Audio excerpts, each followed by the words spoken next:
نو ظالمانو دې ماشوم له ستاسو لاس څنګه ورتو چې تاسو دونه ډزې ویشتو هغه غریب هم هغه شهید کو. ملګرو د دې کومه واقع چې دا هغه مکمل در سره شیر کوم، یعنی که یو کافر ته هم دا سړی ووایي نو هغه به هم ډېر زیات خفه شي، وایي بچایه په دې خلکو باندې هغه څه شوي دي. دا داسې چل شوی دی، د دې هلک نوم هغه احسان الله دی. داسې د کور او د دې کور او ورسره یو بل خوا کې کور و، د اوبو څه معاملې راغلی ده، نو د شپې یو بل سره جنګ کړی دی.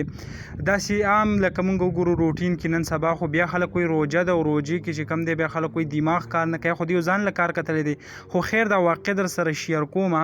نو دیو په اوبو باندې څه مسله راغلی ده، نو چې بیا سهار شوی دی نو دیو بیا جګړه کړله او بیا د دې کوم مخالف خلک چې دي هغه را پاسېدلي دي، لګېدلي دي او دا یې دونه ډزو باندې ایشتی دی. تصویران ما سره دي، خو د تاسو سره په دې وجه شیر کولی نه شم. د یوټیوب کومه خلاف ورزي چې ده په هغې کې راځي، یعنې دونه ډزې باندې ایشتی دی، ټول چې کوم دی هغه په وینو باندې لت پت دی. اخر اریان دې ته یمه چې آیا په دې خلکو زموږ په دې پښتنو باندې هغه څه شوي دي چې یو ماشوم تاسو هغه رالګئ او ووجنئ.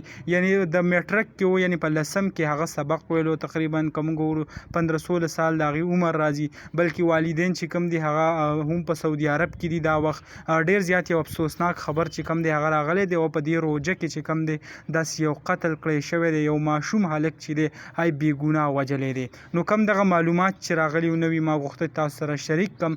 اریان یم چې په دې پښتنو باندې هغه اخر څه شوي دي. دغه لنډه شان ویډیو و تاسو سره هم شریک کولی. انشاءالله بل ویډیو کې ملاویږو. الله حافظ.